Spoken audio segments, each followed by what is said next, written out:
নমস্কার, আমি ডক্টর জয়িতা শাহ। আজকে আলোচনা করব তিনটে বিয়ার্ড জিনিস যেটা আমি আমার পেশেন্টদেরকে প্রায় দেখে থাকি এবং ফেস করি অ্যাজ এ ডক্টর। আমি আমার পেশেন্টদেরকে দেখি। এক নাম্বার সেটি হচ্ছে শ্যাম্পু করা স্যালনে গিয়ে। মানে স্যালনে গিয়ে শ্যাম্পু করা ইজ ফাইন, আমি জানি ওরা খুব ভালো স্ক্যাল্পটা হেয়ারটা খুব ভালো ক্লিন করে, আমারও ভালো লাগে। বাট দ্যাট ডাজেন্ট মিন যে অনলি স্যালনে গেলে আমি গিয়ে আমার হেয়ার ওয়াশ করবো সপ্তাহে একদিন, আর বাড়িতে যখন থাকবো আমি তখন শ্যাম্পু করবো না। ভাবুন তো, এই হট হিউমিড ওয়েদারে যদি আপনি সপ্তাহে একবার করে আপনার চুলটা ওয়াশ করেন, তাহলে আপনার চুলের বা স্ক্যাল্পের কি কন্ডিশনটা হবে। তো সপ্তাহে একদিন কখনোই শ্যাম্পু করবেন না, ওয়াশ ফ্রিকুয়েন্টলি। নাম্বার 2 হচ্ছে getting an impulsive tattoo from anywhere.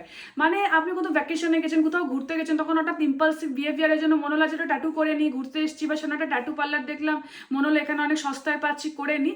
এটা যখন তখন যেখানে সেখান থেকে ট্যাটুটা করবেন না, কারণ এটা আপনি জানেন যে ট্যাটুটা যখন হয়ে যায় ওটা পার্মানেন্ট।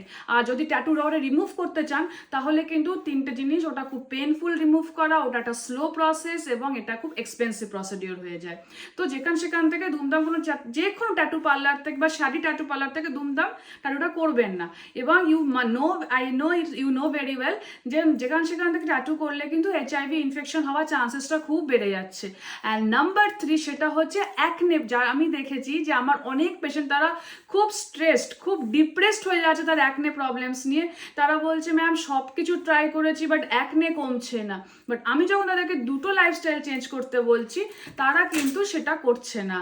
এক হচ্ছে যখন আমি বলছি তাদেরকে এক্সারসাইজ করুন, তারা বলছে no ma'am I don't have time for exercise. আর যখন বলছি যে একটু ডায়েট চেঞ্জ করুন, তখন ওরা বলছে না আমার সুইট টুথ, আমি সুগার ক্রেভিং বন্ধ করতে পারছি না। তাহলে কিভাবে হবে বলুন তো?